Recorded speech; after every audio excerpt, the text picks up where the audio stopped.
Hello, welcome again to the Kilcullen Diary SoundCloud. I'm Brian Byrne. In this episode we're going to Kenya in Africa, where Gerry O'Donoghue established the Maintain Hope charity some 16 years ago to support a children's home in Ngong outside Nairobi. Gerry has strong links with Kilcullen, and people here and other parts of Kildare have been very generous to the charity, especially in contributing to a wide range of fundraisers here.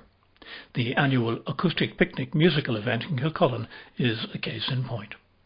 All of the money raised over the years has gone both to help the daily needs of those in the home as well as supporting them to further education. Maintain Hope also supports families to have the children live in family homes where possible. The arrival of the coronavirus in Kenya, as in everywhere else, has thrown normal life into a spin. All schools have been closed, and most of the children supported by the home have been sent back to families where possible. This has brought about a crisis both in care and in funding for the operation.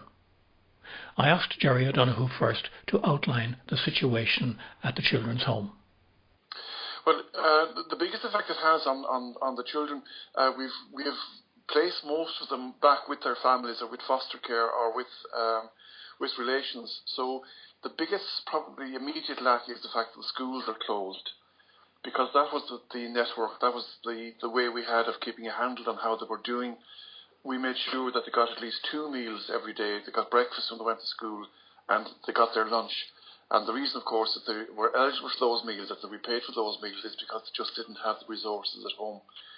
So it has that effect on them. They've also we've lost the ability to track their physical and their mental health, because some of them would be from very, very difficult situations. So basically the closure of the schools and the network of people and volunteers that supported has pretty much broken down the communications we had directly with the families.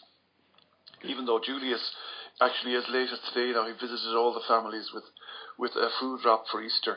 So he was able to check on most of them, and hopefully by the end of the weekend we'll have a good status report on all of the families and all of the children. But it's the uncertainty, I suppose, and fear and the lack of the support that they normally would have. That's probably the biggest impact at this stage.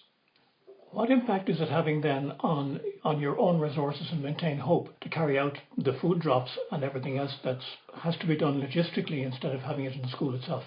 Yeah, well, a lot of the resources we had set aside, for example, for school fees and emergency and medical funds, we now had to divert to buying food for the families. We normally would do a food drop once a month to the most needy families, and then we do a seasonal food drop at peak times during the school holidays, because the children would be at home, usually with their mother, sometimes with their aunt. Rarely is there a male role model present, but it has the effect really of putting a drain on resources that we had set aside for other purposes, and not alone that, but it also means now that we can't replenish them, because obviously with the effect of the COVID-19 here on social gatherings and literally just talking to people physically, it means that the normal, if you like, walk-up donors and people who would normally support us, we just don't have access to them, or they don't have access to us. So the need probably was never greater, and the opportunity to fill that need was probably never less. So it's the perfect storm from a fundraising point of view, actually. You're asking people to consider doing the tenner a month campaign donation that you have been running for some time. It's probably the worst time in the world to be asking people for money, but we have this tenner a month campaign, as we call it, where people, if they can afford it, are asked to commit to €10 a month, and they can access the details as to set it up online on our website. It's just a way of making sure that at least we have some steady funds, at least to make sure that the children have food and medicine until we have a chance to draw our breath and see where and how we can proceed after these clouds have lifted. But we're appealing to people. A lot of people said, I meant to do that, and genuinely people have meant to do it. And all I'm saying now is that if they've ever thought about doing it, that perhaps now is the time to do it when it's needed most. Tell me, how significant has the tenner a month campaign been to your fundraising efforts over recent years? I suppose it's been the backbone, really, from the point of view that while it's not always the biggest element, it's an element of fundraising that we can absolutely depend on. so that we can absolutely guarantee a minimum standard of food and medicine to the children, so that at least if we don't have school fees, if we don't have money for clothes or for shoes or for rent sometimes, at least we do know with the tenner a month contributions that we actually can guarantee them food and particularly medicine, because unfortunately some of the children are HIV positive, and obviously that makes them even more vulnerable at the best of times, never mind in these circumstances. So it's a real lifeline, and it actually, it actually is not an exaggeration to say that it is actually keeping children alive.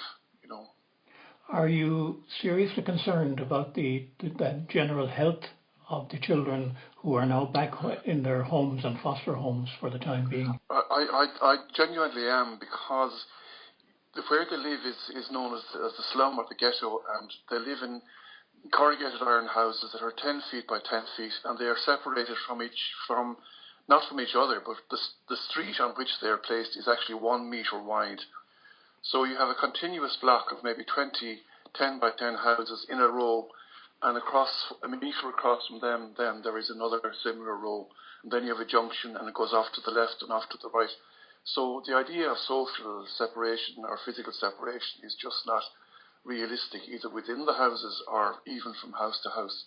And in fact, unfortunately, before Christmas, one of our girls that we had high hopes for, we called her Anne for publicity reasons, but unfortunately she succumbed to AIDS just before Christmas, just as we were hoping to send her back to school. And this was before, obviously, this present crisis came. So, yeah, we're very concerned. We just want to make sure that they have food and that they have medicine when they need it. But the situation is pretty dire. I suppose, given the emphasis in Europe and in Ireland and the Western world generally on the coronavirus crisis, it's probably realistic to say that the help that was given to people like your people in Kenya is kind of put on the back burner. I suppose it is to a certain extent, because obviously, economically even people are so worried, that it's the worst time in the world to be looking for funds for outside of the country because of the uncertainty that workers and people are facing. And I suppose it's like everything else, whenever there is an economic crisis like that, it is the poorest of the poor who are last on the list. And it's not because people are being selfish, it's just people are worried and uncertain.